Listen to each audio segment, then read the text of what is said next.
namin nga na napakadakilang niya sa ating mga buhay. At ulit nasabihin natin sa umagang ito, ikaw lamang po, O Diyos, ang aming pupurihin. Ikaw lamang po, O Diyos, ang aming sasambahin. Because you are the only God sa aming mga buhay. Only a God like you.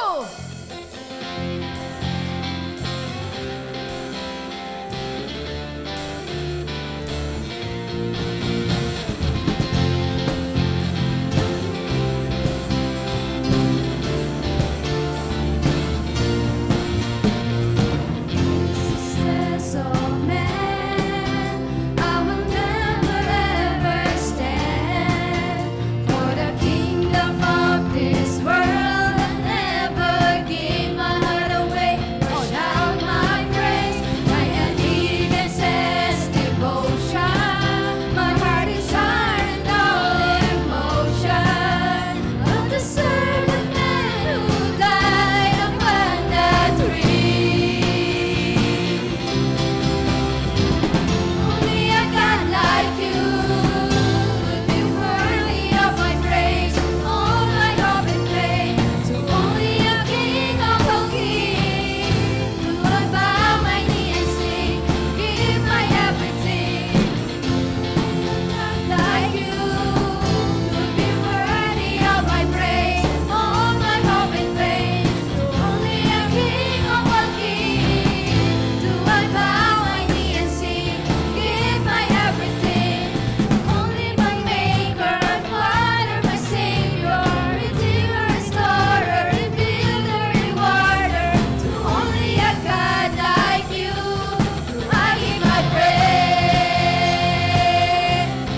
Hello, good morning everyone. Good morning church. And once again, welcome po to Trinity Mission International, Tipas. Ano po, at nagagalak kami na muli kayo ay makasama ngayong umaga na magpuri, magpasalamat sa Panginoon ng buong galak at buong tuwa. Kaya naman po, batiin natin ang ating mga katabi. Batiin natin ang isang napakapinagpalang umaga. Yan. Mabanas? Mabanas ba? Summer na. So batiin, sabihin niyo sa kanila isang mainit, mabanas, pero masayang umaga para sa inyo. Yan. Alam ko na talagang siguro bawat isa ay ready na ang mga pang-swimming. Kasi start na ng summer. Talagang, wala pa? Bibili pa daw. Anyways, at sa mga estudyante natin, patapos na po uli ang ating school year. Yes, praise God for another school year na natapos po natin. And we have mga students na talagang gagraduate. So congratulations and salamat po sa Panginoon sa biyaya. At syempre, pag graduate ang anak, graduate din ang baon. Masaya ang ina. Graduate ang anak, graduate din ang ina sa pabaon. Buong bakasyon. Pero anyways, bago tayo magpatuloy, nais ko lamang kamustahin ang ating mga katabi, ating tanungin, kamusta naman ang 40 days mo? Yan. Naka 14 days ka na ba? Or 15 days? Kasi baka yung iba mamayang gabi pa magbabasa. So tanong nyo, naka 14 days ka na ba? Ayan. Nakapag-fasting ka na ba? Ay, hindi pa. Kung hindi pa, sabihin nyo, abay, mag-fasting na. So, nakakatuwa po, talagang napaka-positive ng feedbacks. Pagdating po doon sa ating 40 Days Revival, talagang nakikita natin kung paano po kumikilos ang Panginoon. Amen po ba? Amen. Talagang nare-restore, nare-revive po tayo spiritually. Kaya dapat lamang nabigyan natin isang napakalakas na palakpak ang ating Panginoon for that. Okay, at ngayong umaga po, kasabay ng mabanas, mainit, talagang tumatagtaktak ang ating mga pawis. Nakakatuwa na ang lahat ay masigla, ang lahat ay talagang buong galaw, buong galak na nagpupuri at nagpapasalamat sa Panginoon. At hindi tayo magpapatalo sa banas at sa init sapagkat mas mainit ang ating hangarin na mabigyang papuri at pasasalamat ang Panginoon ngayong umagang ito. Amen po ba? Amen. Mas maalab yung ating damdamin, mas maalab ang ating puso na magbalik ng papuri sa ating Panginoon. Kahit mabanas, tumatagaktak man ang ating pawis, yung mga jacket natin, yung mga damit natin, kahit mababanas, talagang gusto natin maipakita sa Panginoon na we are here, we are offering our best sa ating Panginoon.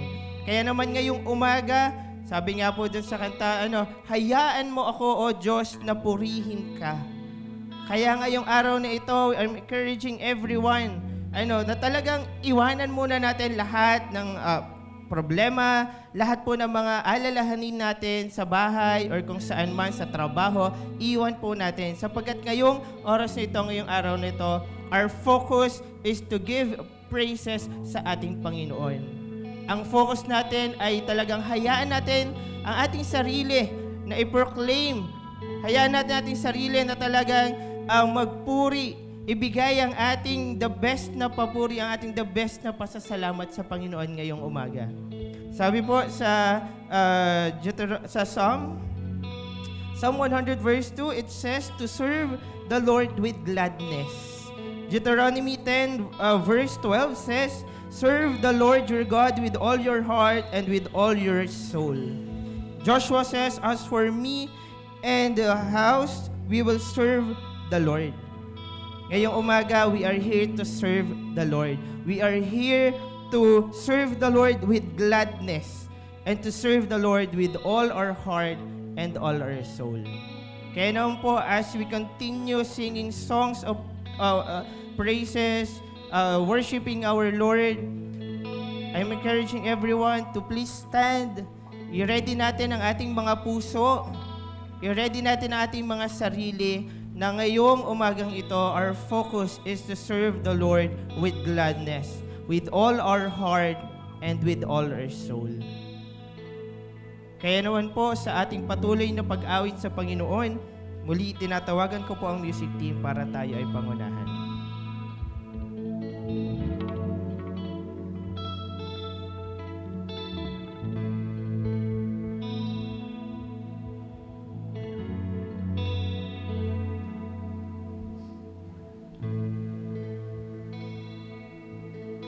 Sa oras na ito, patuloy po tayong magpuri at sumamba sa ating Lord. Patuloy nating itaas ang kanyang pangalan. Alalahanin natin ang napakarami niyang kabutihan. Tunay na di mabilang ang kanyang katapatan at kadakilaan sa ating mga buhay. Simula nang makilala natin siya,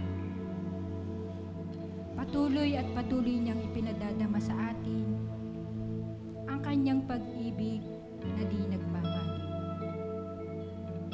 Tunay, lahat ng nais niya ay para sa ating ikabubuti.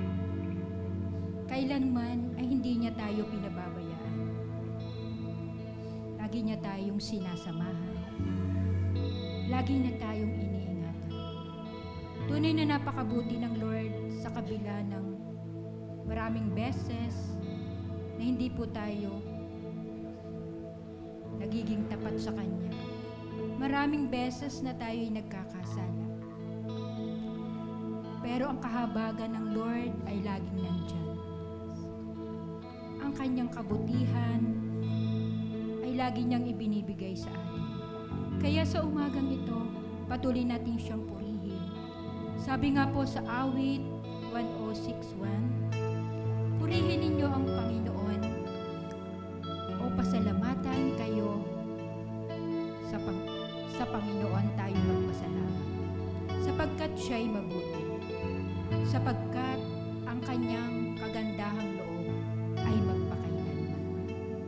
Kaya sa oras na ito, patuloy natin ibigay ang the best nating papuri, ang the best nating pagsamba sa ating Panginoon.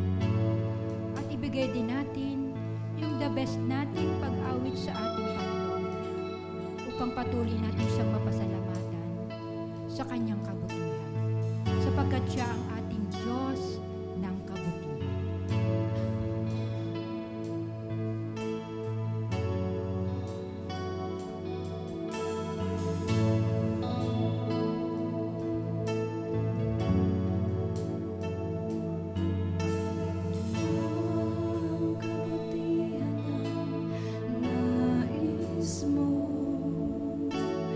Ibinigay mong buhay ay ganap at gusto.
pinupuri.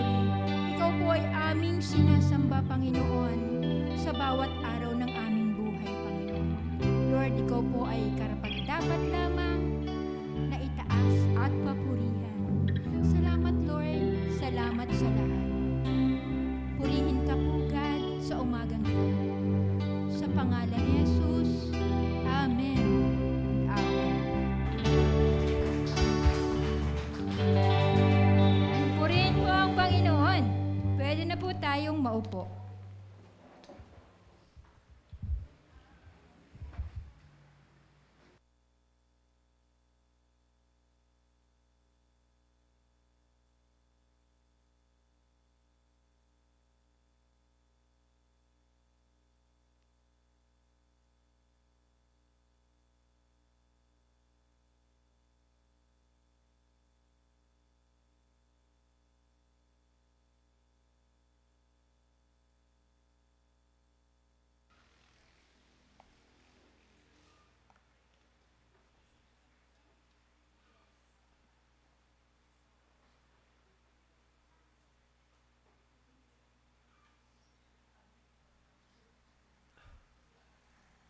Hello.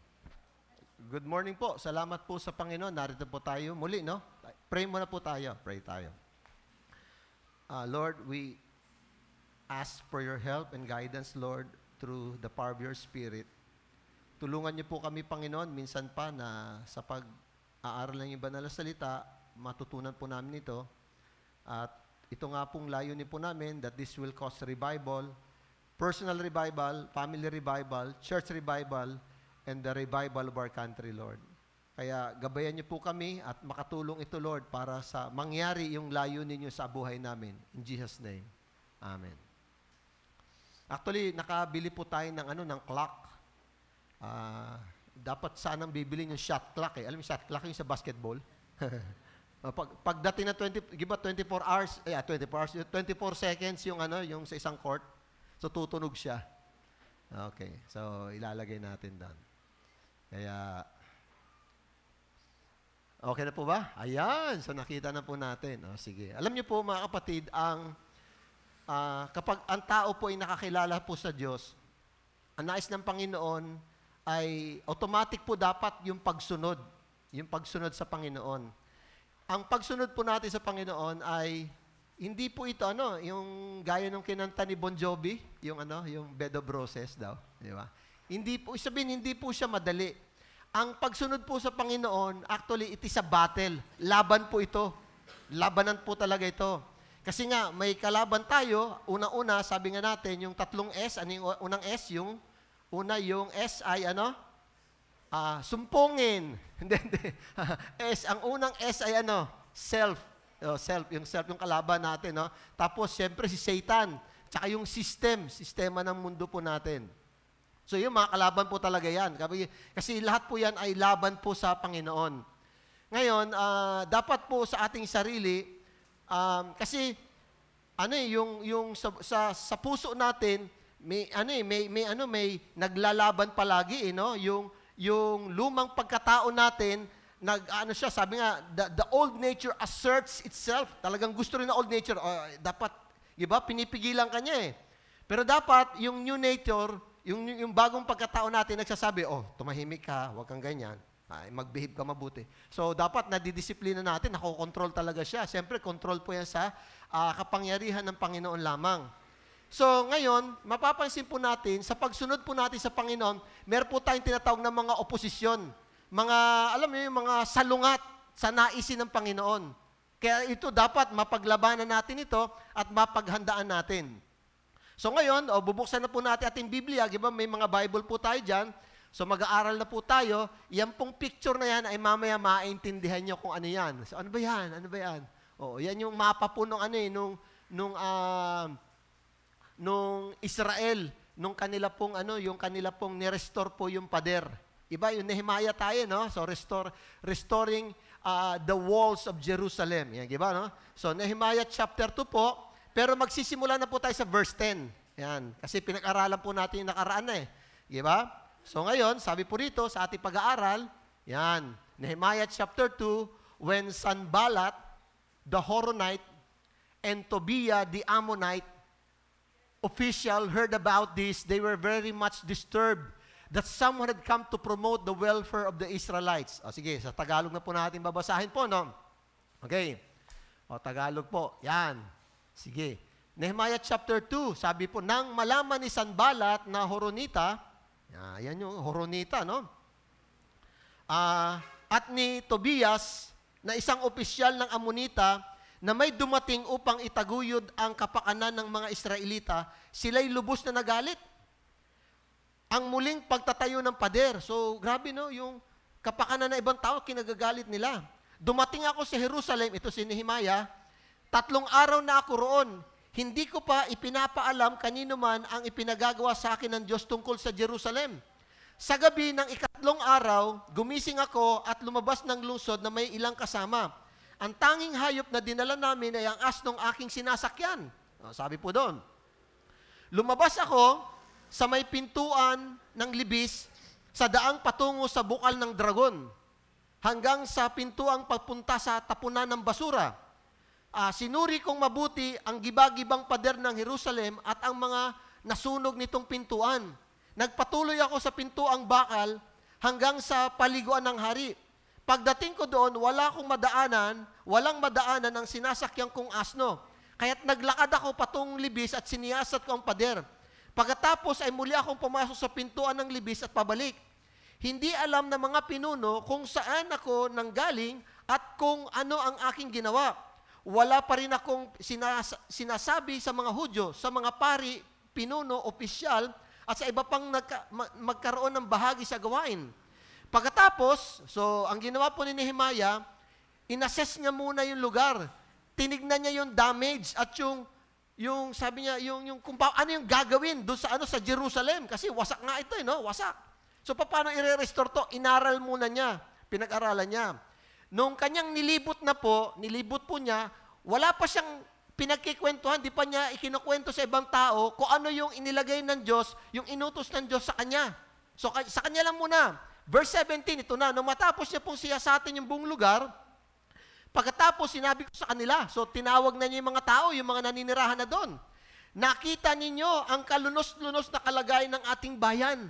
Grabe, no? Di ba niyo nakikita yung grabing sitwasyon ng Pilipinas? Wasak ang Jerusalem at sunog ang mga pintuan nito.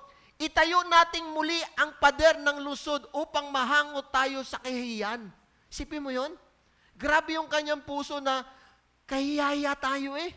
Sabi niya, tingnan mo yung ating bansa. Talagang inaapi tayo, pinagtatawanan tayo. Sabi niya, ito na yung panahon, kinakailangan bumangon tayo, ayusin natin yung ating bansa. Grabe. Ito po yung tao po na talagang patriotic. Alam niyo yung makabayan? Hindi makabayan na na makabayan na makakaliwa. Makabayan na talagang totoong nagmamahal sa bansa. Isipin mo yan, diba? So, sinasabi niya, sabi po niya dito, at sinabi ko sa kanila kung paano ako pinagpala ng Diyos. Isipin mo yan, kinukwento niya kung paano ako binless ng Panginoon. Diba? At kung ano ang sinabi sa akin ng hari. Kasi maganda yung tayo niya eh. Ang ginawa niya, bago siya nakipag-usap sa hari, siya nag-pray. Sabi niya, at ang hari ay talagang hinipo ng Diyos yung puso at tinulungan sila. Ganon mga kapatid. Ganon mga kapatid. Kung gayon, sabi ng mga kasama niya, simulan na natin ang pagtatayo, ang sagot nila.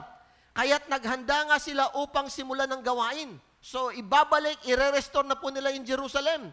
Ngunit nang malaman nila Sanballat na Horonita at ni Tobias na isang opisyal ng Ammonita at maging si Gesem na taga-Arabia, pinagtawanan nila kami at hinamak. At sinabing, ano ang ginagawa ninyong iyan? Naghihimagsik ba kayo laban sa hari? Sumagot ako sa kanila, pagtatagumpayin kami ng Diyos ng kalangitan at kami na kanyang mga lingkod ay magsisimula na magtayo. Ngunit kayo'y walang bahagi, karapatan o alaala man lang sa Jerusalem. Isipin mo hindi pa sila nagsisimula. Nado na po yung kontra. Talagang yung oposisyon. Ngayon pong umaga, pag-aaral natin, paano mo haharapin yung mga tao na kumukontra sa'yo dahil gusto mo sumunod sa Diyos? Yan. So, facing opposition. Kinakailangan makita natin na paano kaya ito? Diba, no? Ngayon, yung Israel po ay may mga, kasing lungsod, may pader. Tapos may mga gate. Ano ba yung gate sa Tagalog? Gate. Sige, alam na po natin. So, iba't iba pong gate ang dapat nilang i-restore. Kasi kinakailangan nila i-secure yung buong lugar eh. Kasi ninanakawan sila. Inaapi yung mga tao.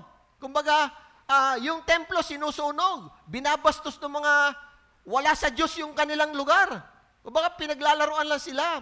Sabi ni Nehemiah, hindi tayo papayag. Ito yung lugar ng Diyos. Kasi yung Jerusalem po, this is the city of God. Ito po yung lugar ng Panginoon eh. At ang sabi po ng Biblia, isang araw, babalik ang Diyos muli, doon siya pupunta, sa Jerusalem. Kaya sabi lang, hindi pwede, dapat ito itayo natin. So may mga gates na dapat silang i-restore. Madami po ito, no? Tingnan po natin. Yan. Meron po silang sheep gate, meron po silang old gate. Itong Ephraim gate, hindi po nakasama nun sa drawing kasi ito po yung nasa chapter 12 eh. So, hindi po siya nakasama dun sa pinaka-drawing kasi sa pahuli na po siya, eh, no? Yung valley gate, refuse gate, dito tinatapon yung mga basura, na doble. Fountain gate, yung water gate, yung horse gate, yung east gate, at saka gate of judgment. Ito po yung, yung mga gates na dapat nilang ibalik na nakapalibot doon sa buong Jerusalem. So, dapat i-restore natin ito. Kasi, para hindi tayo maging kahiya-hiya. So, pag ganito po yung drawing, yan, ganyan po. Ganyan po yung itsura ng Jerusalem na kinakailangan po nila na i-restore. Yung mga gate na yan yung mga pasukan, labasan ng tao, ng mga hayop, yan lang po, dyan po sila, no? So, dapat ilagay nila yung pader together with the gates. Yan po yung gates, no? Kinakailangan po yan. Now, ang tanong, bakit kinakailangan i-restore yung pader? Kasi nga po mga kapatid, without the wall, talagang bukas na bukas sila sa pag-atake ng kalaban. Wala silang proteksyon eh, no? Tapos, walang security yung mga tao. Basta-basta papasok na. Para kang may bahay, wala ka namang pinto. Pag may magnanakaw, pasok, lalabas lang. Wala magagawa. So, dapat i-secure mo. So, ganun ang gustong gawin ng Panginoon para na sabi, hindi tayo kahiya-hiya. Biruin mo, binabastos na tayo ng mga tao sa paligid natin. Pinababayaan lang natin. So, they have to secure the place. Yung temple eh. Nandiyan yung tahanan ng Diyos. Dapat nilang bantayan yan. Kaso nga, wala silang Kaya kinakailangan, talagang dapat po ito ay buuin po nila para magkaroon man lang sila ng sense of security. Magkaroon sila ng ligtas. Tapos, yan po ay boundary po para doon sa mga taong lalapastangan o atake sa mga Hudyo, ay meron sila man lang kahit papaano proteksyon. So, ito po yung trabaho. Kaya ngayon, titingnan natin, yung sabi kasi ni Nehemiah, itong proyektong ito, hindi ko to proyekto, ito yung sinabi ng Diyos para sa akin. So ngayon, ang pag-aaralan po natin is facing opposition. Yan. Talagang no? Papa, tingnan mo. Isa laban sa lahat. Madami kang kalaban. So facing opposition. Paano mo haharapin ngayon itong mga kalaban? Titingnan natin ngayon, ganito mga kapatid, pag ikaw sumunod sa Diyos, marami kang kalaban. Maniwala ka, maraming kalaban. Marami ka dapat haharapin Kasi ang buhay Kristiyano po, ito po ay isang gera. Kaya nga sabi sa Ephesians chapter 6 verse 18, for we wrestle not. Sabi niya, hindi tayo nakikipaglaban sa mga tao at sa mga tao na nilalang. Sabi niya, hindi. This is against spiritual battle. Sabi po ni Apostol Pablo, ang laban po natin ay spiritual. Spiritual. Tapos, ang ginagawa ni Satanas, gumagamit siya ng mga tao para hadlangan tayo. Yan ang matindi. Kata mo yung mga yan, ginagamit niya. So, titingnan po natin yung mga talata, no? So, yan, titingnan natin. Nung marinig, tamo so, nabalita na, dumating si Nehemiah. At ang plano ay ibalik, itayo muli ang lungsod ng Jerusalem. Narinig ng mga kalaban. Kalaban Tamo hanggang ngayon, mga kapatid. Alam niyo po, sa kasaysayan ng Israel, hanggang ngayon, isa po yan sa mga bansa ngayon na talagang batikan na pagdating sa gera. Mula po naging bansa ang Israel noong 1948 hanggang ngayon, Israel went to 13 wars, 13 gera. 13 gera na po ang hinarap nila. Kasama po yung gera ngayon sa Hamas, sa Hezbollah, sa Iran, sa Houthis, lahat na po ngayon. Ito na po yung 13 po nilang laban. At yung 12 laban nila, wala po silang tinalo doon. Panalo sila lahat doon. At ang isa sa pinakamatinding gerang nilabanan po nila, itinatawag ng 6-day war. 6 na araw na gera. Laban sa 20 mga Muslim na bansa. Isipin mo, pinagkaisa ng Egypt, ng Jordan, ng Saudi, ng Iran, ng Iraq, Qatar. Ang dami po, 20 bansa po yan, pinaglaban-laban, 6 na araw nilang nilabanan. Iisa lang po ang Israel, ha? Isa lang po yan. Alam mo pong ginawa ng Israel? Ang unang-unang ginawa nila para madurog agad ang Egypt. Alam mo ginawa nila? Lahat ng airport ng mga Muslim, ng mga Arab countries, dinurog agad nila para hindi makapagpalipad ng eroplano. Sipin mo yun. Yun ang unang project nila. Sipin niyo po mga kapatid, yung 6 na araw, unang-unang ginawa ng Israel, dinurog po nila lahat ng airport para walang eroplanong lilipad. Kanila lang. So dito mga kapatid, nung unang araw, nagkaroon po sila ng air superiority. Kaya yung sa taas, nakontrol agad ng Israel po yan. Nakontrol po nila yan. So, mapapansin po natin, maliban sa Israel at sa Amerika, ito lang po yung 2 bansa sa buong mundo na talagang batikan pagdating po sa gera. Israel po number 1. Hindi pa ho kasama dyan yung kila Gulayat, hindi pa ho yan. Kasi 1948 lang po yung pinag-uusapan po natin. Kaya napaka-importante sa kanila, i-secure yung kanilang lugar, kasi hanggang ngayon po mga kapatid, talagang grabe yung atake po ng mga Muslim sa Israel. Hanggang ngayon. Grabe, talagang hindi nila bubuhay ng mga Hudyo. Kaya talaga silang, talagang lumalaban po sila. So, nung dumating na si Nehemiah, at mga kapatid, gusto niyang itayo muli ang Jerusalem. Ang sabi rito, sila po ay ininsulto. Pinagtatawanan po sila. Binubuli po sila ng mga karatig bansa nila. Yung mga taong nasa paligid na, pinagtatawanan po sila. Sila po yung nagsasalita laban sa mga Hudyo. Grabe, Grabe yung ginagawa nila. Kasi nung time na to, ang mga Hudyo po, minority po sila. Alam niyo, galing ka sa pagkaalipin, umuwi kayo doon, walang-wala, mahihirap. So minority po sila, talagang kita na, kayang-kaya natin ito. Mahina yung mga yan. Walang sinabi yan. Kayang-kaya natin patayin at ubusin yung mga yan. So minority po sila, napaka-konti po nila. Kaya grabe po yung pinagdadaanan po nila bilang isang bansa. Bilang isang bansa po mga kapatid. Alam niyo po, tandaan po natin, pag ikaw ay sumunod sa Diyos, madami kang gera na dapat lampasan. At marami kang dapat lampasan na ng mga pagsubok eh. Kasi ang daming kokontra sa iyo pag ikaw ay sumunod sa Diyos. Hindi mo ba napapansin, nung ikaw ay wala sa Panginoon, ikaw ay maglalasing, mabisyo ka. Chismosa. Wala naman dito yun. Wala namang gumagalaw sa iyo eh. Okay lang. Abay, nung may nagtitestimony nga ang isang tatay, nung siya po'y umaati ng prayer meeting, at nag-church, nagagalit yung asawa niya. Aba, nagbago ka na. Dati nagiinom ka, ngayon hindi na. Ganun ang sabi sa kanya. Nagdadasal-dasal ka pa. Ay, gusto ko, ayaw mo ba yun? Ayaw mo ba nakita nagbago na kaya asawa mo eh? Bay, sabi niya, nagpe-pray ka pa. Nagbabasa ka ng Bible? Kayo, naluloko na. Grabe, gano'n sabi ko. Kinukwento po niya na siya lungkot na lungkot. Ang unang kalaban po niya, yung kanyang asawa. Pinagtatawanan siya. Sabi niya, dati ang lakas mo mag-inom, ngayon hindi ka na nagiinom. Nalungkot pa yata siya nung magbago eh. Di ba? So pag sumunod ka sa Panginoon, ang dami mo dapat lampasan. Ang dami mo dapat harapin na oposisyon. At ganito po yung nangyari po sa Israel. Si Nehemiah, grabe yung puso niya para itaguyod yung gawain ng Diyos. Kaso hindi po madali. Hindi po madali. Meron pong resistance eh. May tumatanggi at may lumalaban sa kanilang plano na itayo muli ang Israel. So ito pong si Sanballat, si Tobiah at saka si Gesem, pinangalanan po yung mga taong ito. Tandaan niyo po ito pong si Sanballat na Horonite, si Tobiah na Ammonite, at saka si Gesem na Arab, yung Arab, medyo ano pa yan eh, di ba? Hanggang ngayon, talaga mga Arab eh, no? Mga Muslim eh, no? So, wala ka nang asahan.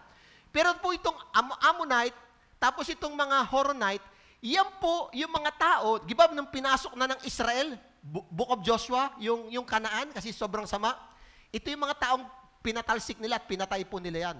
Oh, pinatalsik nila yan eh, pinalayas nila lahat yan eh. Yan yung mga taong pinalayas sila. Kasabi ng Diyos, wag niyong bubuhayin yung mga yan.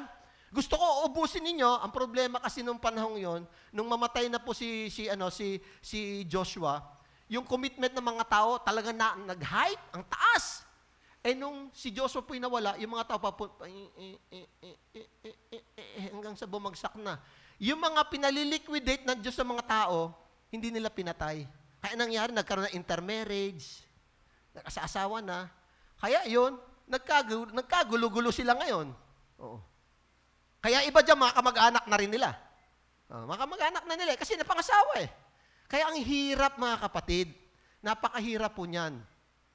So, ito po, no, unang-una, ang tanong ganito, no, paano po nilalabanan ng mga ito sila Nehemiah? Ang tanong muna, gano'n, no, paano lang ina-oppose? Ano yung oppose sa Tagalog? Sinasalungat?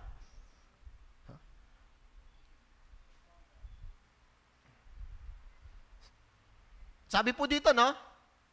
Tinagtatawanan nila po yung mga Hudyo na nagtatayo ng pader, no?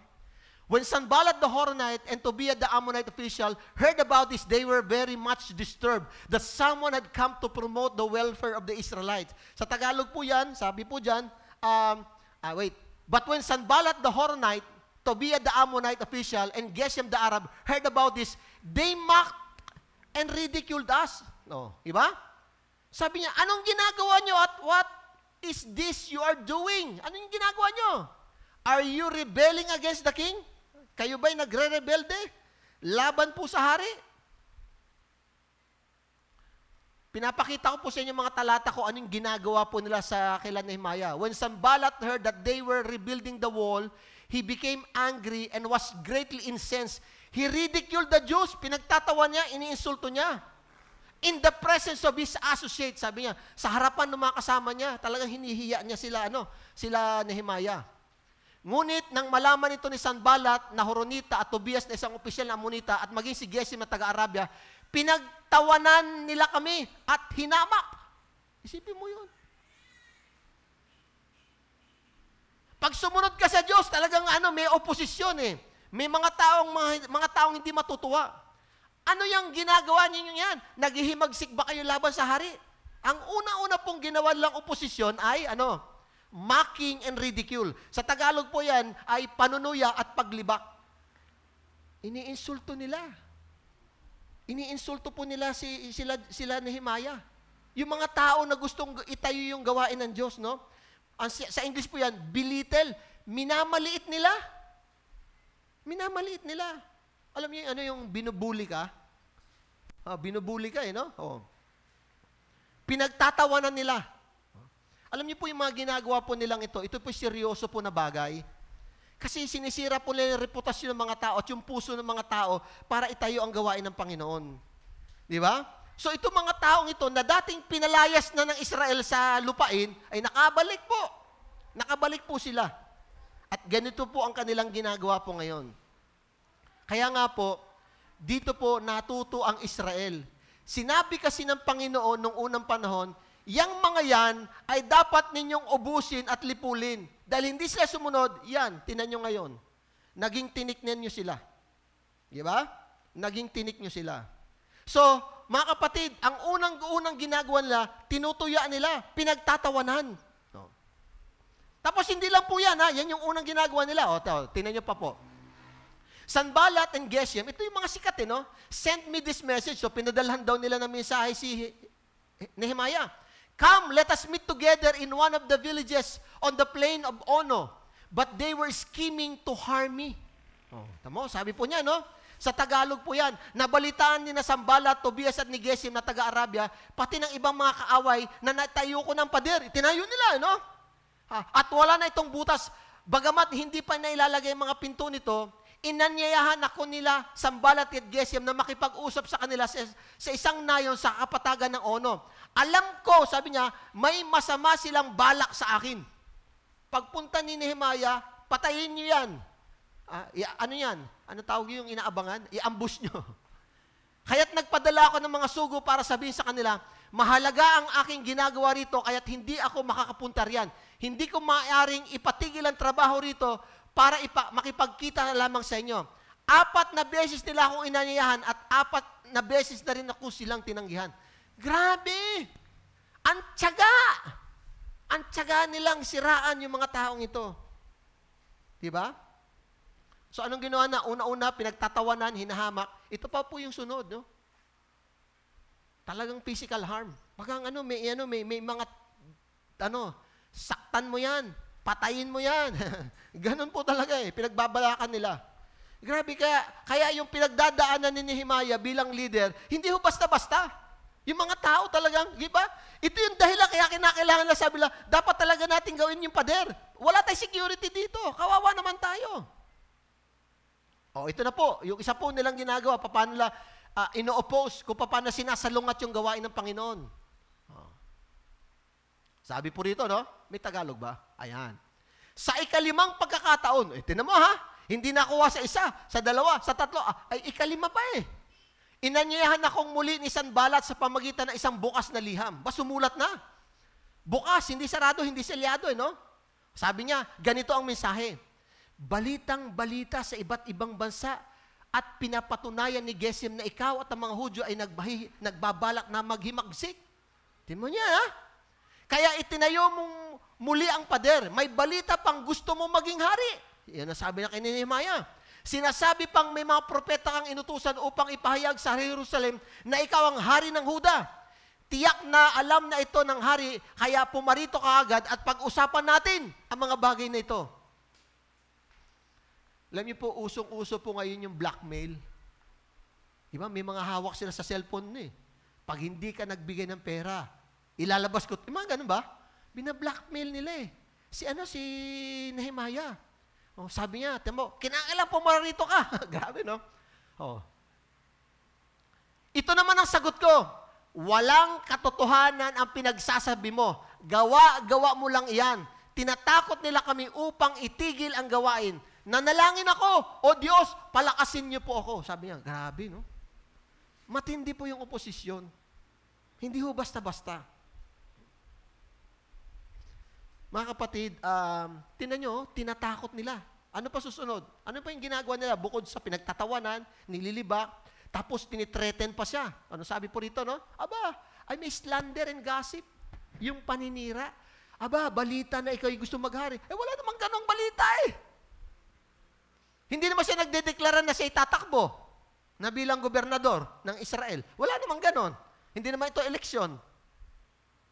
Chismis. Paninira at chismis po yan. Tapos meron pang pananakot. Threat May mga threat pa sila.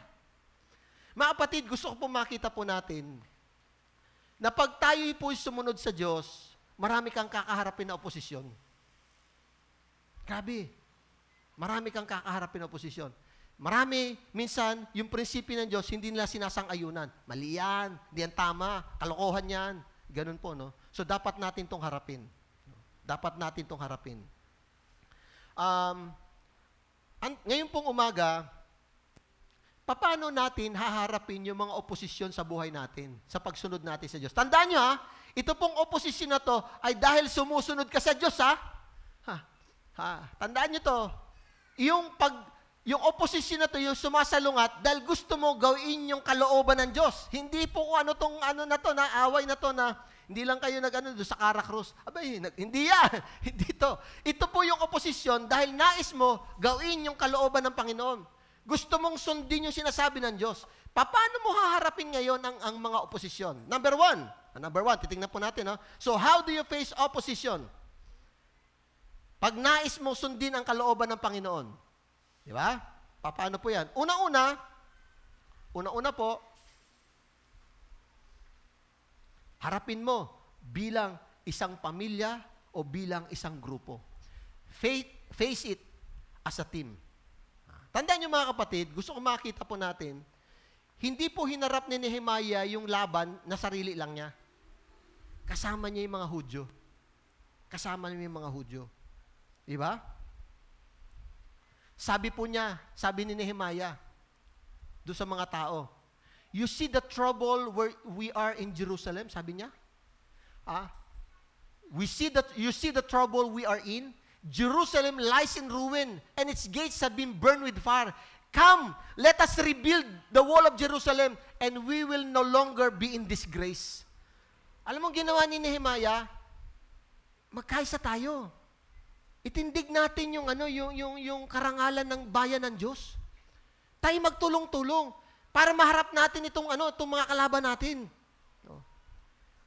Sabi nga niya, the God of heaven will give us success. We, His servants, will start rebuilding. Sabi niya, sinasama niya mga kapatid, para maharap mo yung grupo, yung mga taong, yung mga laban sa gawain ng Panginoon, abay dapat magkaisa. Dapat magtulong-tulong po tayo mga kapatid. Face it as a team. Oh, wala. Titingnan po natin, paano nagkaisa ang mga Hudyo para dito sa gawain ng Panginoon. Wait lang. Okay. O sige, buksan nga natin sa Nehemiah chapter 3, dyan sa Bible nyo, verse 1. Sige, dyan, basahin natin ha. O sige. Nehemiah chapter 3. Di ba sa chapter 3, sinimulan dito, ganito muling itinayo ang nasirang pader ng lungsod. So, ito po paano po nila hinarap yung mga oposisyon? Ayan, chapter 3. Okay. Sino to?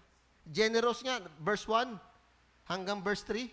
Sige, tingnan na, Nehemiah chapter 3 po.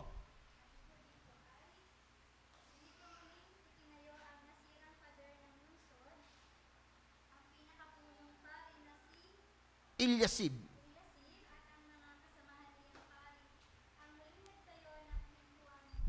Shipgate. Iba, pintuan ng tupa. Okay.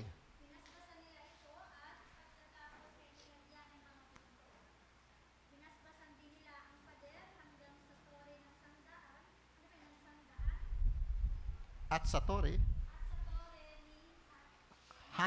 Ganito po.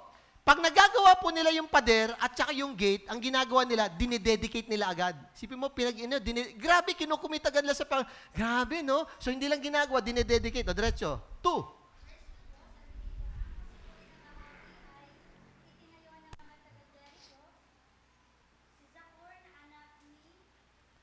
Imri.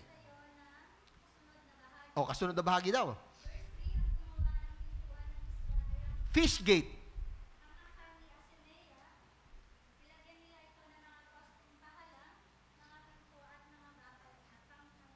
Kita nyo? So, una, yung mga pari.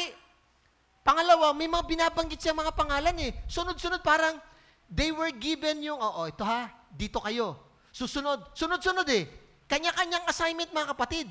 Ang kasunod na bahagi naman, verse 4, ay si Merimot. Hindi naman Mayamot. Merimot na anak ni Urias, na apo naman ni Hakos. Ang gumawa ng kasunod dito ay si Mesulam na anak ni Berekias.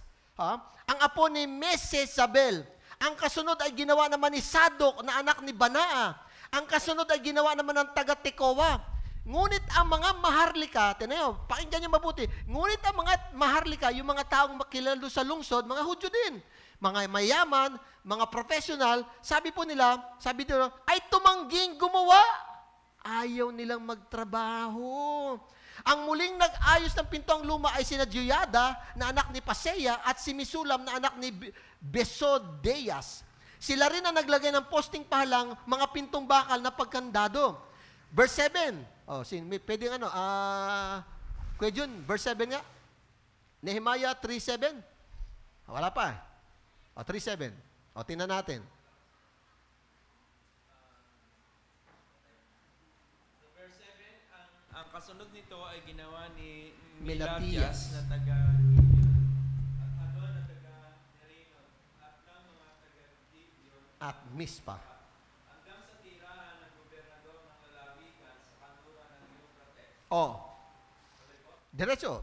Ang kasunod na bahagi ay ginawa ni Uziel na Platiro anak ni Harhaya. Ang sumunod na bahagi hanggang sa malapad na pader ay ginawa ni Hananiah Sino to? Sino siya? Oh. na manggagawa ng pabango. Oh, gumagawa siya ng pabango. Oh. Ang kasunod na bahagi ay ginawa naman ng anak ni Hor na si Repayas. pinuno ng kalahating distrito ng Jerusalem. Si? Yan. Ang gumawa. Okay, so doon na lang po, no? Ang point po natin dito, mga kapatid, tinan niyo po, ha? Hinarap po ni Nehemiah yung problema, ang ginawa niya, pinulong niya yung mga tao. Ganito ang gagawin natin. Tayo magtulong-tulong. Tayo po yung magtulong-tulong. So yung opposition po, hinarap nila bilang isang grupo, bilang isang pamilya, mga kapatid. Kasi kinakailangan to collective effort po ito. Talagang dapat pagsama-sama. Hindi ko kaya mag-isa to. Yung labang ito, hindi ko laban natin to lahat. Kung paano yung mga kalaban, to, si Tobia, si Sanballat, si Gesem, kung paano yung mga kalaban nagkakaisa, labanan ang gawain ng Diyos, dapat tayo magkaisa rin para labanan yung gawain naman ng kaaway. Mga kapatid, ganun po yun. Kaya yung pader, hindi nila maitatayo kung isang tao lang. Kinakailangan, we have to face the opposition as a team, bilang isang grupo. Hindi kakayanin po ito, mga kapatid. Tawag po na ito collective effort. Talagang sama-samang pagsasakripisyo. Oh. Bakit? Alam nyo, minsan, kahit gusto na, yung may mga taong sumusuporta, may mga taong ayaw din. Oh. Bibigyan ng example, ha? Tama, ha? The next section was prepared by the men of Tekoa. But their nobles would not put their shoulders to the work under their supervisors. Oh, sa Tagalog po yan, ha? Oh. Ang kasunod na bahagi ay ginawa ng mga taga-Tekoa. Ngunit ang mga maharlika ay tumangging gawin ang mga inaatas na mga namamahala. May mga Hudyo din, ayaw tumulong. Alam niyo, mga kapatid, ito po yung minsan na masaklap, no? Yung nagsisikap na, alam mo yung may mga nagsisikap, abay may mga iba, hayahay lang eh. Ay na tumulong eh. Ito mga kasama na nila ito, kasama na nila yan. At sino-sino? Mga maharlika. Yung mga tao pa namang mataas ang estado sa buhay, maharlika eh. Oh. Anong kulay ng dugo niyan? Ano ba kulay ng dugo natin? Red. Royal blood. Ano ba kulay ba ng royal blood? Royal blue? may kulay blue bang? Red.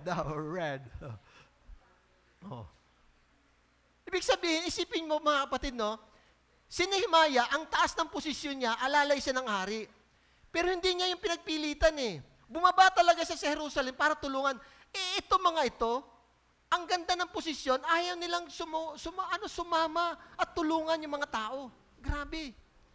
Kaya minsan, yung oposisyon, hindi lang galing sa labas. Galing din sa loob. Amen po ba? Ay, doon sa loob, hindi na magkasundo eh. Anong gagawin ng leader po dyan? Kaya dito, kaya nga doon sa 40 days po natin, hindi lang yung talent ang gusto ng Diyos ma-develop eh, kundi yung karakter. Isipin mo, binigyan ka, naging maharlika ka. Ang ganda ng ibigay niya, mga mayaman, mga nakapag-aral, may posisyon, may impluensya. Ayaw tumulong. Parang, ang sakit naman. Napanood ko po si Vico Soto. Ini-interview siya. Ini-interview po sa si Vico Soto. Sabi nung nag-interview, Mayor, ano po ba ang dapat gabay para sa pagboto ng kandidato? Yan ang sabi sa kanya eh. Ay, naku, sabi niya, madali lang yan. Madali lang naman yan eh, sabi niya. Dapat, ang ginamit pa nga niya, huwag kang pipili nung taong bio-bio.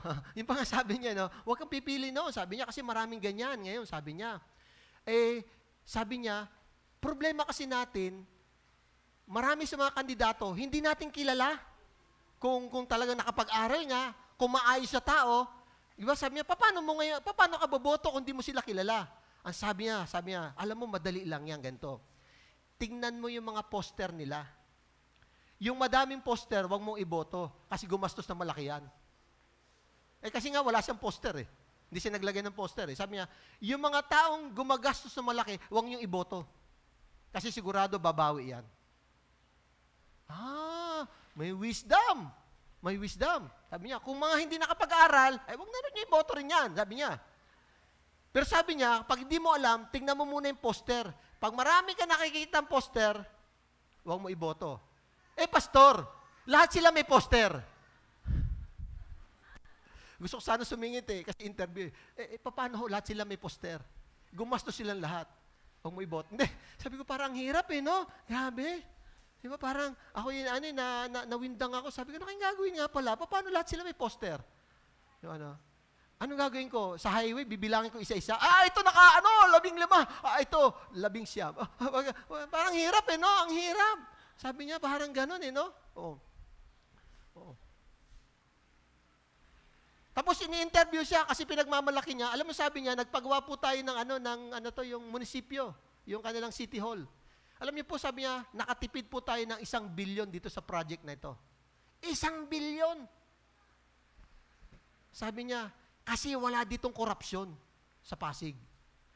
Nung si Faith po nagtatrabaho po doon, di minsan napunta ko doon, bumibisita ako. Doon po kasi may mga yung UB, yung parang taxi na ganon. Siyempre, doon ko sa mismong sa bayan ng Pasig na, doon sa pinakasyudad na umupo ko sa driver, sabi niya, sabi nung driver, alam niyo po, maganda po ngayon dito. Kasi, yung mga dati daw, yung mga traffic enforcer, required daw sila manghuli. Kasi may kota Kinokotahan sila. Sabi niya ngayon, maganda bumiyahe dito kasi walang hulihan. Kasi walang kota. Sabi ng driver, sabi niya, maayos po ngayon dito. Yung biyahe namin, maayos po dito. Kasi wala pong dito, walang corruption. Tinatanggal ni Mayor po yung mga yung mga nanguhutos ng hihingi ng lagay. Tinatanggal po niya Kaya maganda pong biyahe po namin dito. Kinukwento, sabi ko, ayos ito At kinuwento po ni Vico Soto, sabi po niya, ako po ay lumaki sa Sunday School. Ang teacher po niya ay si Mr. Cito Beltran. Isa po sa pinakamaayos na Kristiyano po. Nandito po sa Pilipinas. Yun po yung nagturo po sa kanya. Habang maliit pa po siya, lumaki po siya sa Sunday School. Itinuturo po sa kanya yung values ng Panginoon. Kaya alam niyo po, yung children's ministry napaka-importante. Kinukwento po niya, ako po ay produkto po ng Sunday School. Sabi ko, grabe, dapat ganun. Dapat ganun. Itong namang mga kasama ni Nehemiah, maharlika, ang ganda ng posisyon, anong ginawa nila? Ayaw nilang tumulong. Kaya nga po, yung opposition po, pag ikaw sumunod sa Diyos, hindi lang yung tagalabas, pati tagaloob. Nasa kasama na nila ito Pero ang maganda dito, marami po sa kanila ang sumuporta kay Nehemiah, maliban din sa mga taong ito. Kaya nga, work as a team. Dapat bilang isang grupo, palakasin po natin, harapin po natin, pagtulong-tulungan natin po yung gawain ng Panginoon. Sino-sino po ba yung mga ginamit? Pari. Pati po yung manggagawa ng pabango Nagtatanong nga yung mga nag-aaral po ng Biblia, ano namang kinalaman nung magagawa ng pabango, tsaka platero, yung goldsmith, yung nag-aano ng mga alahas, sa pagiging mason. Alam niyo mga kapatid, may mga tao, ba't yan yung pinili mo? Ano namang alam niyan?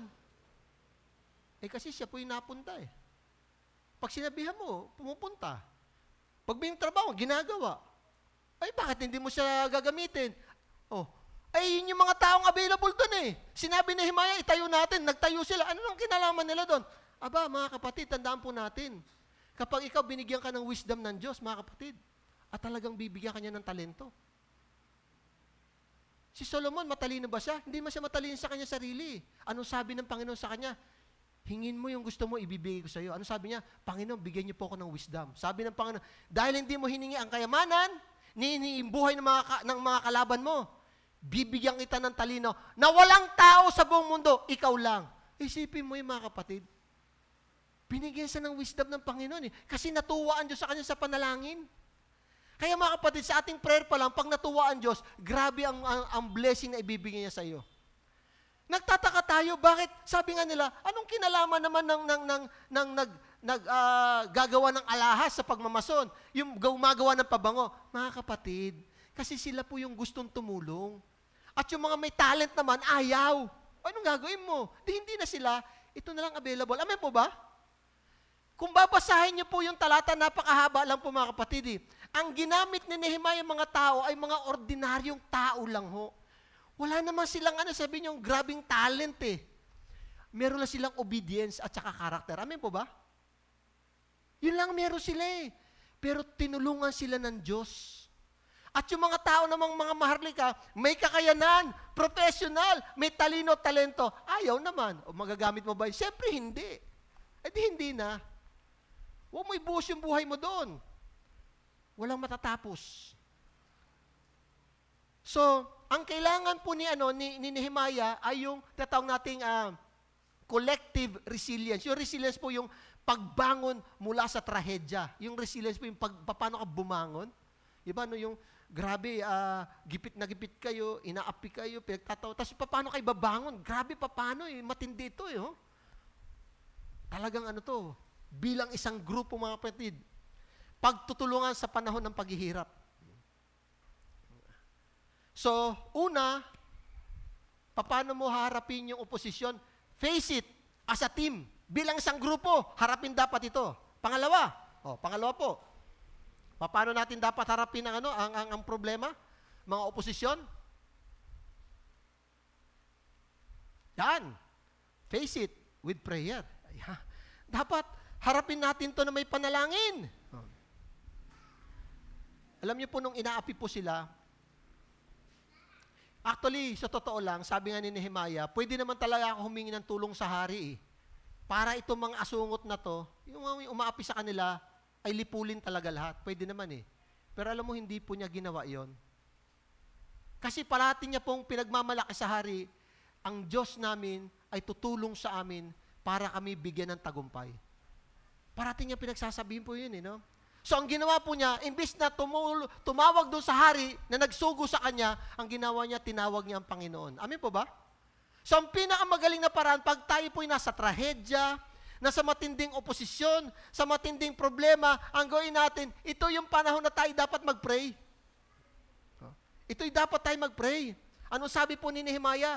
They were all trying to frighten us. Tinatakot nila kami, thinking their hands will get too weak for the work and it will not be completed. Pag pinahina natin yung loob nila, hindi nila magagawa yung gawain ng Diyos. Pero sabi niya, but I prayed, sabi niya sa Panginoon, now strengthen my hands. Panginoon, palakasin niyo po ako. Grabing panalangin po mga kapatid. Tinatakot nila kami upang itigil ang gawain. Nanalangin ako, O Diyos, palakasin po ninyo ako. Wow! Sa gitna po mga kapatid ng mga problema ating kinakaharap, ang una nating sanggalang ay yung pananalangin sa Panginoon. Mag-pray po tayo. Mag-pray po tayo.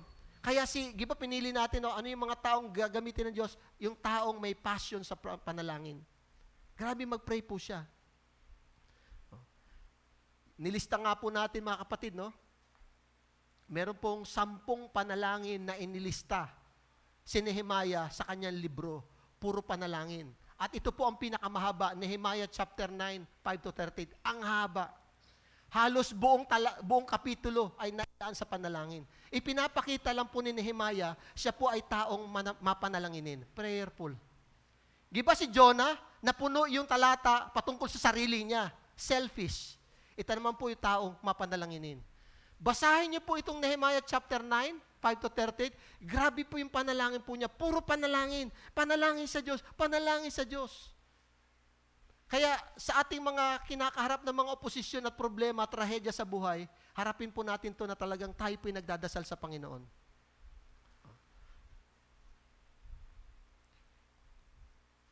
Nehemiah 9, 5-38, a lengthy prayer by the Levites, recounting the history of God's people and seeking forgiveness. Ito po yung yung paghingi nilang tawad at ni-review po nila yung yung kasaysayan nila kung paano sila pinili ng Panginoon at ginabayan.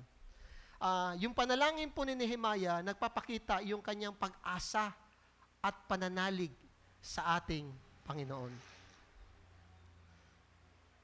The book of Nehemiah showcases Nehemiah's consistent habit of prayer. Talagang kinagawian na po niya yung pananalangin. Naikwento ko na ba sa inyo bakit 40 days? Nakalagay sa atin 40 days, no? Yung 40 days po sa Bible, napaka-importante po niyan. Nung binaha, panahon ni Noe, yung mundo, 40 days po na umulan, 40 days pong bumaha. Nung ininsulto ni Goliath, yung Israel, hindi pa nilabanan ni David. 40 days niya iniinsulto ang Israel at pati ang Panginoon. 40 days po.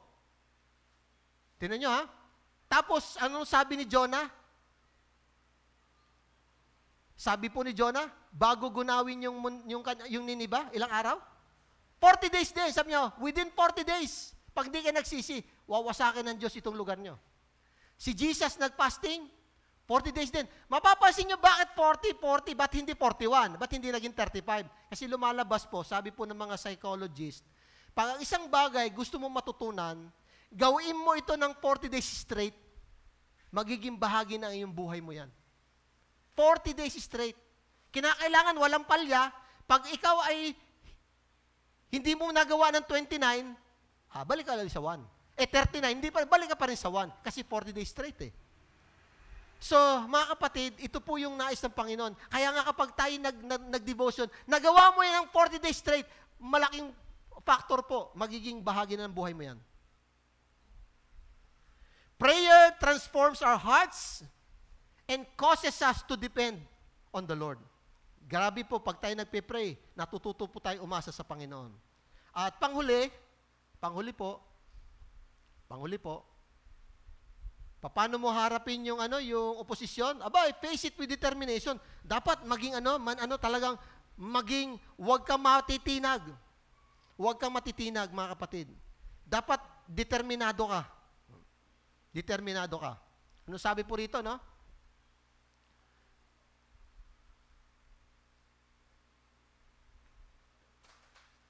Sabi po ni John, may Tagalog ba ako?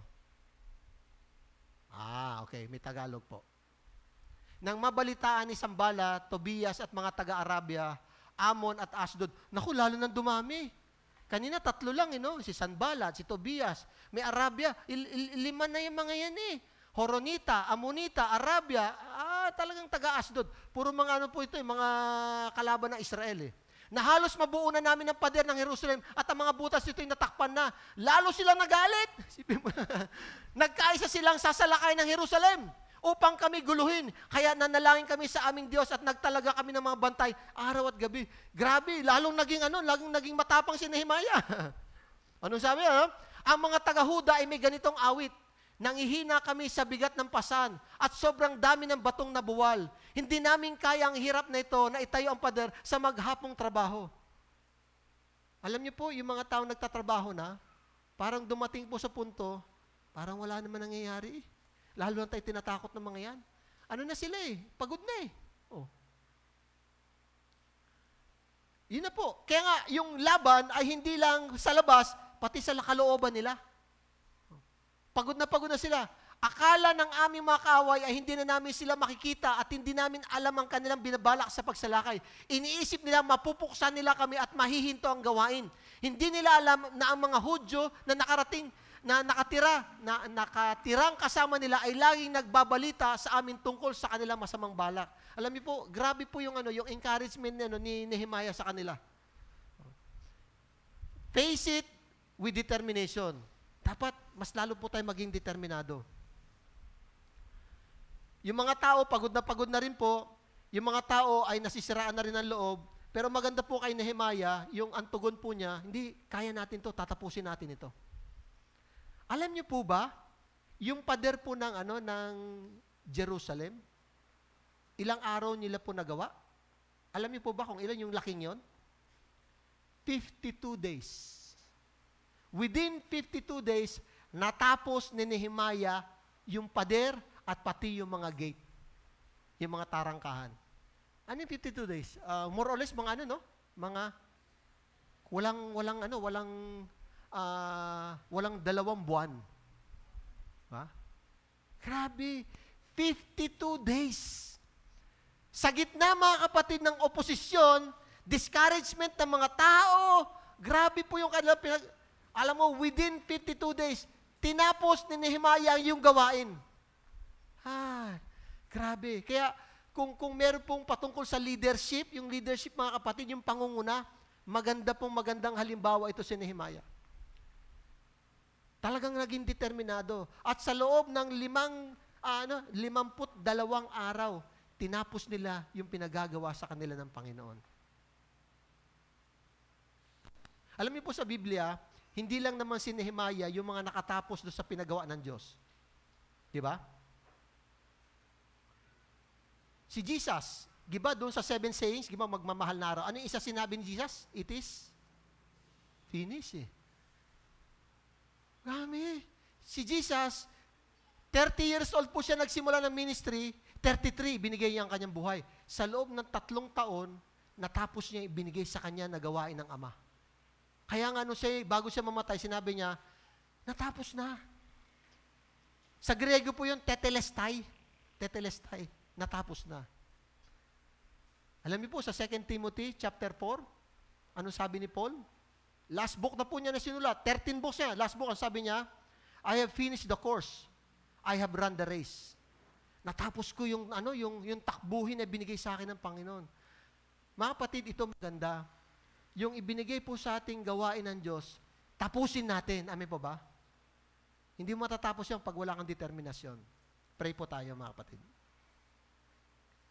Panginoon, dumadating po sa aming buhay, pinanghihinaan po kami ng loob. Akala nila nga, Panginoon, ang lakas-lakas ko . Hindi nila alam, Lord, sa loob ay talagang grabe yung struggle.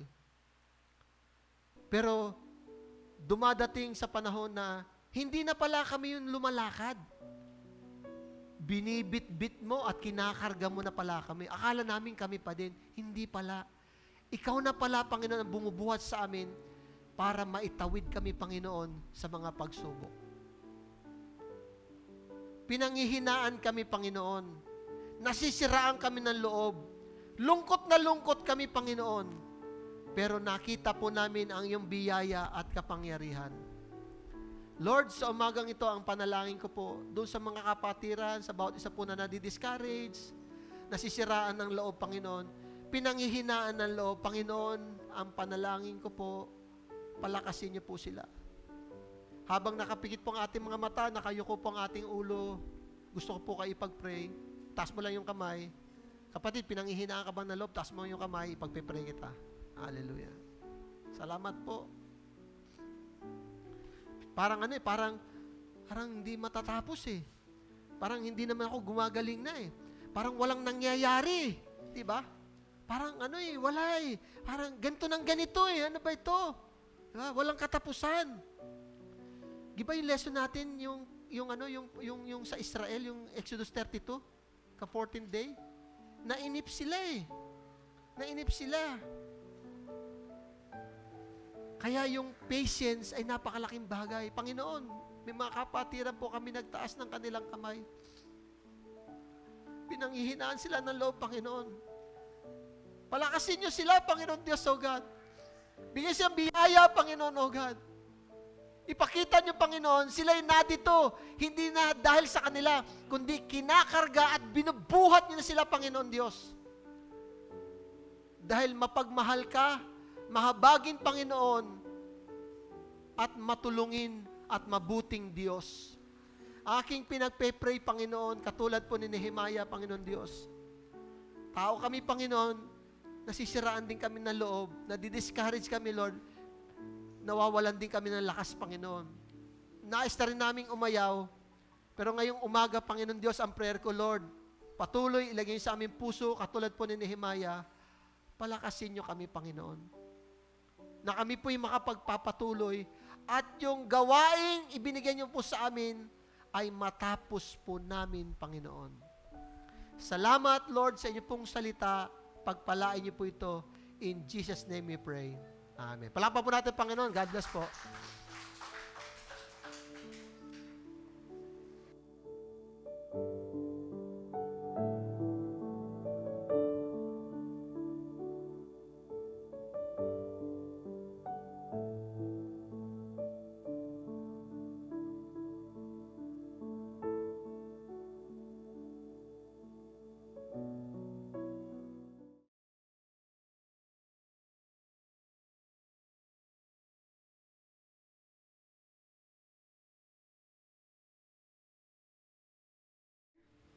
Our tithes and offerings, I want to encourage you with a powerful story from the Bible. In John 6:5-13, ito po yung kwento ng pagpapakain sa 5,000. So kung matatandaan po natin, yung kwento ay kagagaling lang ni Jesus sa pagtuturo po. Tumawid siya ng lawa at dahil balitang-balita na sa Israel yung kanyang mga himalang ginagawa, siya po ay nagtuturo at siya ay nagpapagaling ng may sakit. Sinundan po siya ng maraming tao. At nag-iisip po sila kung paano nila papakainin dahil sa sobrang dami. 5,000 po yung nakalagay na bilang sa Bible. Pero ang alam ko, ang nabilang lang po dito ay mga lalaki. So, syempre may mga kasama ito siguro mga anak, mga asawa. Pero yung 5,000, hindi nila alam kung paano papakainin. Sabi ng isang alagad, meron po ditong bata, nag-offer po siya ng 5 tinapay, tapos meron po siyang 2 isda. Kaya lang po, hindi natin sure kung kasya po ito. Siyempre, hindi naman nga kasya. Pero dahil makapangyarihan ng Panginoon, sabi ng Lord, sige, paupuin mo sila at papakainin natin sila. I-multiply po ng Panginoong Jesus yung tinapay at saka yung isda. Napakain po nila yung 5,000 at sabi po sa Bible, meron pa pong mga leftovers, may mga natira pa dun sa 5 tinapay at 2 isda. This story teaches us that God can do great things with what we willingly give. Even we think our offering is small, when we give in faith, God multiplies it for His glory. As we give today, let us trust that God will provide for our needs and use our giving to bless others. Kagaya po ng sabi sa 2 Corinthians 9:6, whoever sows sparingly will also reap sparingly, and whoever sows generously will also reap generously. Let's give with faith, knowing that God is our provider. Tayo po ay manalangin. Panginoon, salamat po sa umagang ito. Salamat po sa inyong salita na muli niyo pong ibinahagi sa amin. Lord, as we bring our tithes and offerings, tulungan niyo po kami na ialay po sa inyo mga ito with faith. Dahil alam po namin, Lord, na you will use them for your kingdom. I-bless niyo po ang bawat isa and multiply these gifts for your glory. Salamat po, in Jesus' name we pray. Amen. Sa ating pong pagbibigay, yung pong mga nais magbigay through online banking, i-flash po sa screen yung ating QR code. At yun naman pong, para po sa bawat isa na nandito, meron po tayong mga envelopes. Pwede nyo pong ilagay dyan yung inyong mga offerings. Lagay nyo lang po yung inyong pangalan at pwede po nating ilagay dito sa basket po sa harapan. Salamat po. Maaari na po tayo magbigay.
Okay, bago po tayo bukas sa panalangin, ang tanong po ay, ano yung dahilan, bakit pinanghihinaan ka ng loob? Nagiging hadlang ito para sa pagsunod mo sa Diyos. At ano sa tingin mo dapat mong gawin para mapagtagumpayan ito? O, tayo po'y mag-pray. Tayo po muna tayo. Tayo po'y magdasal para po sa pagwawakas po natin sa panalangin. Let's pray. Salamat, Panginoon, sa umagang ito na dinako niyo po kami, Panginoon Diyos, sa inyong tahanan upang magbigay ng papuri, magbigay ng luwalhati at pasalamat. Sa umagang ito, Panginoon, itinataas po namin, Lord, ang bawat isa na narito, yung mga kapatiran, Lord, na may karamdaman, hinihiling namin, Panginoon Diyos, na kayo po ang magpagaling po sa kanila.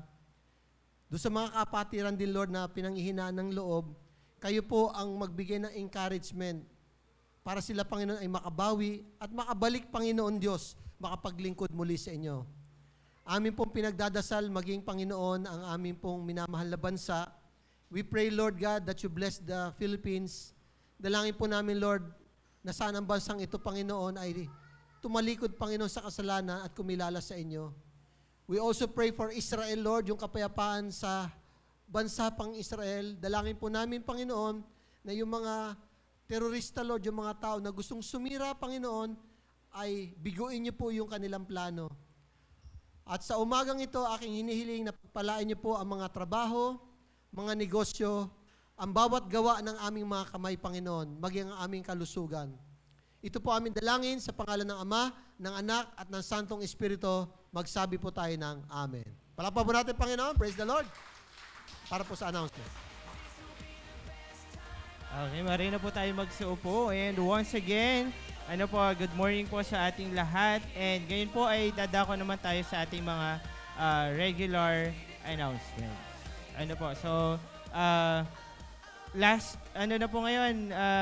Last week na ng March. So, April na tayo. Punta na tayo ng second quarter ng taong ito. Ang bilis po, parang last time, inaabangan lang natin ang December, January. Ngayon, nasa April na po tayo. Praise God sa patuloy po na pag-sustain po sa atin. At katulad nga po na pinag-aralan natin kanina, nawa po yung mga natutunan natin ngayong umaga ay hindi lang po manatili sa ating mga notebook, manatili sa ating mga isip kung hindi maisapamuhay po natin bilang isang Kristiyano. So ngayon po ay dadako naman po tayo sa ating mga may birthday ngayon at sa susunod na araw this week. So tingnan po natin. Ang may birthday for the month, for April 5 ay birthday po ni Cyril Lacorte, ni Ate Sai. So happy birthday. And ngayong araw na ito, we are celebrating of course the birthday of our dear Pastor Joel. Yan. Pastor, pwede po bang itanong ang edad? Ay, 56. Siyempre, kailangan may consent muna para hindi tayo nakakasakit ng damdamin. So 56, happy birthday po, sir. Talagang 4 years na lang at magiging dual citizen na po tayo. Senior citizen at Filipino citizen. Yan. So happy birthday po. Dalangin namin ang patuloy po na pagpapala ng Panginoon sa inyo po at maging sa inyong pamilya. And of course, patuloy pa rin po for our regular announcement. Ang atin pong prayer meeting every Tuesday, 5:30 p.m. Dito po yan ginaganap sa church. So kung tayo po ay free at wala po tayong ginagawa, we are encouraging everyone. We are inviting everyone na samahan po kami. Sama-sama po tayong manalangin para sa ating bansa, sa ating bayan, dito po sa ating church, sa ating family, and of course, yung revival po sa bawat isa. And also, yan, every Friday naman po, meron tayong online prayer fellowship. Ito naman po ay online ginagawa via messenger group, 7 p.m. So kung tayo po ay wala din ginagawa, free tayo ng mga oras na ito, wag po tayong mahiya na magtanong po ng credentials para maka-join po tayo dito sa ating online prayer fellowship. At every last Friday, yung atin pong mga gawain ay pinagsasama-sama po natin dito po sa ating Night of Prayer and Worship. Ito po ay ginaganap naman every last Friday of the month. At yun po ay dito din ginaganap.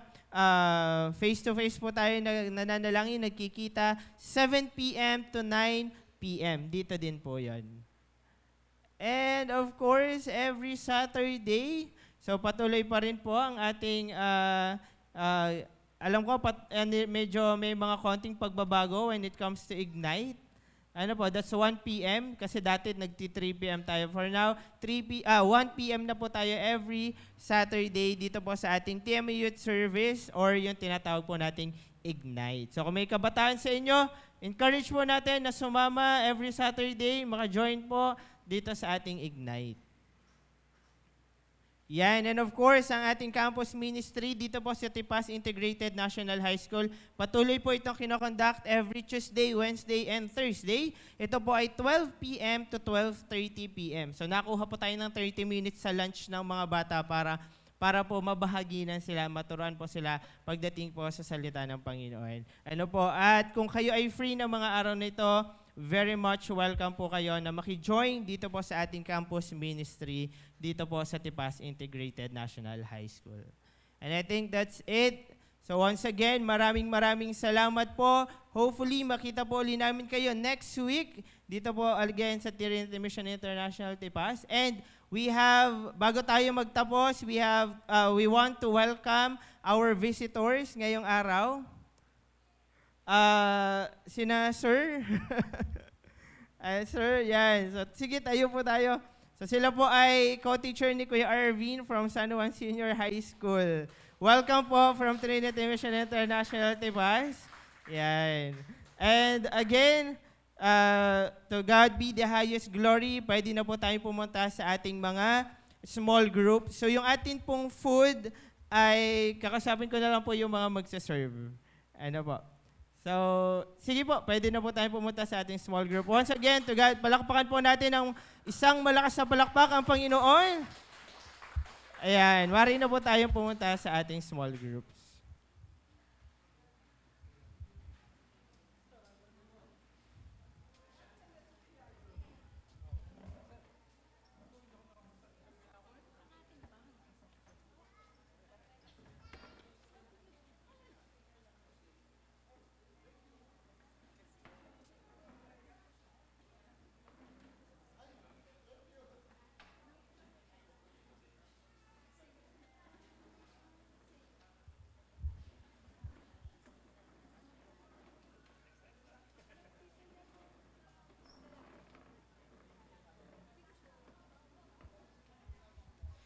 Hello. Yan, sige po, pwede na po tayo magbilog po na ating silya para po sa ating small groups. Ano, counting discussion. Ano nga po, Pastor, pwede ko po bang...